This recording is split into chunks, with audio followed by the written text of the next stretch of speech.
Hello everyone and welcome back to the ISC guide. इस video में we are going to be seeing कि syllogism क्या होता है। सिलोजिज्म तुम्हारे सिलेबस में इसके अंदर तुम्हें तीन और टॉपिक्स करना है which are known as tautology, contradiction and contingency. ठीक है, बेसिकली तुम्हें ट्रुथ टेबल बनाना रहेगा एंड जो उसका फाइनल आउटपुट है तुम्हें वो बताना रहेगा कि उसमें सारे जीरोज हैं, सारे वंस है या फिर a mix of zeros and ones. इस वीडियो में हम लोग वही थोड़ा डिटेल में जाके देखने वाले हैं जो तुम्हारे बोर्ड पेपर में आ सकता है। इनफैक्ट 2026 के बोर्ड पेपर में ये पूछा भी गया है, तो you understand the importance of this specific thing. ज्यादा मार्क्स का नहीं आता है, बट स्टिल वो एक एक दो दो मार्क ही चीजें हैं जो तुम्हारा कंप्यूटर में एड अप होके मार्क्स काट रही हैं। ठीक है, तो I want to make this a very short video, तो let's get started very quickly. मेरे साथ नोट्स बनाते जाओ तो तुम्हारा ये वाला जो क्वेश्चन है वो कंप्लीट होता जाएगा। तो before we go deep into the different types of syllogism which is contradiction वगैरह जो तुम्हें आगे समझेगा, उससे पहले तुम्हें इसका डेफिनेशन जानना जरूरी है। ठीक है, तो डेफिनेशन क्या होता है ऑफ सिलोजिज्म। तो सिलोजिज्म इज बेसिकली, अगर तुम एक ट्रुथ टेबल बनाते हो, ठीक है, उससे जो कंक्लूजन निकलता है तो it is the logical process. ये सिंस जो ट्रुथ टेबल है वो एक सिस्टमैटिक प्रोसेस है ना, उसको लॉजिक से हम लोग बनाते हैं, तो it is a logical process of drawing conclusions. ठीक है, बेसिकली जो तुम्हारे रहेंगे आर्ग्यूमेंट्स उनसे कंक्लूजन निकालोगे, जो of drawing conclusions from given propositions, from given propositions. ठीक है, इसको बोला जाता है सिलोजिज्म। तुम्हारे जो प्रोपोजिशंस दिए हुए, जो तुम्हारे आर्गुमेंट्स दिए हुए इन द ट्रुथ टेबल, उससे जो तुम कंक्लूजन निकालोगे वो तुम्हारा सिलोजिज्म होता है। The second term that you need to know is premises. Premises is basically the same as proposition, but कभी कभी इसको क्वेश्चन में तुम्हें दे देते हैं as the word premises and I don't want कि तुम कंफ्यूज हो। ठीक है, तो ये क्या होता है, प्रेमाइसिस आर द प्रोपोजिशंस। ये सेम चीज होती है, premises are the propositions which are used to derive conclusions। ठीक है, which are used to draw conclusions। ठीक है, तो ये सेम ही चीज है। बेसिकली जो ट्रुथ टेबल में हम लोग आर्ग्यूमेंट्स डालते हैं उनको प्रेमाइसिस बोला जाता है। सिर्फ इतना बोला जा रहा है, तो अगर तुम्हें बोल दे कि दो तीन प्रेमाइसिस है, इसका सिलोजिज्म क्या आएगा, तो तुम कंफ्यूज ना हो। सिर्फ इसके लिए मैंने इन दोनों के डेफिनेशन तुम्हें बता दिए। अब हम लोग देखते हैं proper different types of syllogism जो तुम्हें सिलेबस में है। तो तुम्हें सिर्फ तीन ही है, मैं ट्रुथ टेबल के साथ बता दूंगा। ठीक है, ज्यादा डिटेल वाला ट्रुथ टेबल नहीं करेंगे क्योंकि तुम नॉर्मल ट्रुथ टेबल तो करना आता ही होगा, आई एम श्योर तुम्हें। इफ नहीं आता तो उसकी वीडियो जाके देख लो। ठीक है, तो the first one that we have in syllabus is known as a tautology. ठीक है, इसको क्या बोलते हैं, टोटोलॉजी। इसको हम लोग देखते हैं कि ये होता क्या। बेसिकली व्हेन ऑल आउटपुट्स, या फिर जब पूरा कंक्लूजन जो है, ठीक है, व्हेन ऑल आउटपुट्स, जितने भी इनपुट्स आ रहे हैं, जितने भी सिग्नल्स आ रहे हैं, उन सबका आउटपुट आ रहा है one. When all outputs are one, it is a tautology. सिर्फ इतना याद रखना तुम्हें, टोटोलॉजी मीन्स वन। सारे जो लास्ट वाले कॉलम में दिखेंगे ना तुम्हें, आउटपुट कॉलम में एक ट्रुथ टेबल के, उसको तब तुम बोलोगे टोटोलॉजी। तो इसका ट्रुथ टेबल भी जल्दी से बना लेते हैं, बहुत सिंपल सा है। ठीक है, इसका मैं ट्रुथ टेबल ले लेता हूं। फॉर एग्जाम्पल एक्स ले लेते हैं और एक्स डैश ले लेते हैं। ठीक है, और साथ में ले लेते हैं एक्स प्लस एक्स डैश।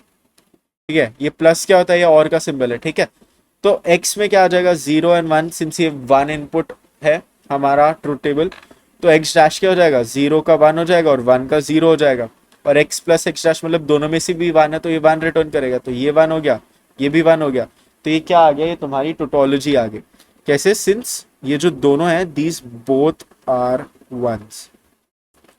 ठीक है, दोनों वंस है, इसके लिए इट इक्वल्स ए टोटोलॉजी। ठीक है, सिंपल सी चीज है। अब नेक्स्ट वाले पे जाते हैं। इसको क्या बोलते हैं हम लोग, नेक्स्ट वाले को बोलते हैं कॉन्ट्राडिक्शन। ठीक है, नेक्स्ट वाले को बोलते हैं कॉन्ट्राडिक्शन। ये होता है कंप्लीट ऑपोजिट ऑफ टोटोलॉजी। इसमें बेसिकली जितने भी आउटपुट्स होते हैं, व्हेन ऑल आउटपुट्स, जितने भी तुम्हारे आउटपुट्स है, when all outputs are zero, basically सारे इनपुट्स जो है वो आउटपुट्स को सबको फॉल्स दे रहे हैं। It is A contradiction, it is A contradiction. ठीक है, इसका भी हम लोग ट्रुथ टेबल बना के देख लेते हैं। यहाँ पे कौन सा साइन यूज करेंगे हम लोग, ऑफ कोर्स 1 का साइन फिर यूज कर सकते हैं, ठीक है, विच इज मतलब एंड का साइन। ओके, तो एंड का साइन यहाँ पे अगर हम लोग यूज करेंगे एक्स एंड एक्स डैश में ही, ठीक है, तो ये एक्स आ गया, एक्स डैश आ गया, तो ये क्या हो गया 0 1, एक्स डैश है तो ये हो जाएगा 1 0। और अगर मैं एक्स डॉट बना एक्स एंड एक्स डैश लूँ, बेसिकली क्या चेक करेंगे, जब दोनों 1 आएगा तो ही यहाँ पे 1 आएगा, बट वो पॉसिबल ही नहीं है ना, तो यहाँ पे भी दोनों 1 नहीं है तो ये 0 आ गया, यहाँ पे भी दोनों 1 नहीं है ये 0 आ गया, तो ये क्या हो गया, ये कॉन्ट्रडिक्शन हो गई, since both are zeros, both are zeros, therefore this is a contradiction। ठीक है, हम लोगों ने ये भी कर लिया, बहुत सिंपल। अब लास्ट वाली चीज देख लेता। Oh, hi there. One more thing. Just a small percentage of you that watch my videos are actually subscribed. So I request, please go down, hit the subscribe button, and I'm sure that you won't regret it. I offer free notes, I offer free videos. So what's the loss? And it helps me grow the channel and other students find it too. Last वाली चीज होती है contingency। ठीक है, contingency तो अगर zeros and once ही हो सकते, एक तो देखो बाइनरी में हमें इतना पता है, तो इसमें क्या हो जाएगा, अगर tautology is when all outputs are zero, all outputs are one, sorry, और जो तुम्हारा कॉन्ट्रडिक्शन है उसमें जो तुम्हारे जितने भी आउटपुट्स आते हैं वो जीरो होता है, तो इसमें क्या हो जाएगा, when the outputs are a mix of ones and zeros. इसमें डिपेंड नहीं करता कितने वन है कितने जीरोस है, उससे कुछ नहीं फर्क पड़ता। बेसिकली जितने भी आउटपुट्स है वो सब होने चाहिए या तो 0 या तो 1, किसी भी ऑर्डर में, किसी भी कॉम्बिनेशन में। सिर्फ एक 0 और 1000 1 हो सकते तो भी चलेगा, ठीक है, 50-50 भी हो सकता है तो भी चलेगा। जस्ट जब दोनों साथ में प्रेजेंट है उसको बोला जाता है कंटिजेंसी। तो कंटिजेंसी का डेफिनेशन कर लेते हैं, any combination of zeros and ones. ठीक है, जिससे मैंने बोला any combination of zeros and ones when present together in the output, when present together in the output, it is a contingency। ये सिंपल सा हो गया इसका डेफिनेशन भी, इट इज ए कंटिजेंसी।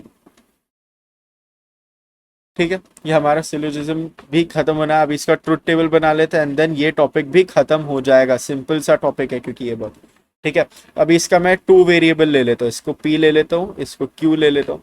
ये क्या हो जाएगा 0 0 1 1 हो जाएगा 0 1 0 1। अब हम लोग ले लेते हैं p एंड q, ठीक है, नहीं सर p और q ले लेते हैं। p और q अगर तुम लोगे तो ये क्या हो जाएगा 0 यहाँ पे, क्योंकि दोनों 0 है, देन ये 1 हो जाएगा, ये 1 हो जाएगा, ये 1 हो जाएगा। और p एंड q भी ले लेते हैं तो ये 0 रहेगा, ये भी 0 रहेगा, ये भी 0 रहेगा, ये 1 हो जाएगा। ठीक है, तो इन दिस केस यहाँ पे 3 वंस है, यहाँ पे एक ही 1 है, और यहाँ पे एक 0 है, और यहाँ पे 3 जीरोस है। तो ये क्या है, एनी कॉम्बिनेशन, एक रैंडम कॉम्बिनेशन आ गया। तो ये दोनों को अगर तुम मिला के देखोगे, ठीक है, अगर ये दोनों को मिला के देखोगे, this is any combination of zeros and ones. ठीक है, कोई भी नंबर में हो सकता है, any combination of zeros and ones is equal to a contingency. ठीक है, तो ये तुम्हारा आ गया, ये तुम्हें अभी पूरा का पूरा आता है। ठीक है, तुम्हें सिलोजिज्म क्या होता है, प्रेमाइसिस क्या होता है, प्रोपोजिशन क्या होता है, इसका ट्रुथ टेबल कैसे बनाते हैं, कंटिजेंसी, कॉन्ट्रडिक्शन एंड साथ में टोटोलॉजी भी आता है। Okay, if you have any doubts, drop them down in the comments. I'd love to get back to you. All the best if you have your exam tomorrow. मुझे Instagram पे follow करना मत भूलना @the ISC guide, and bye bye.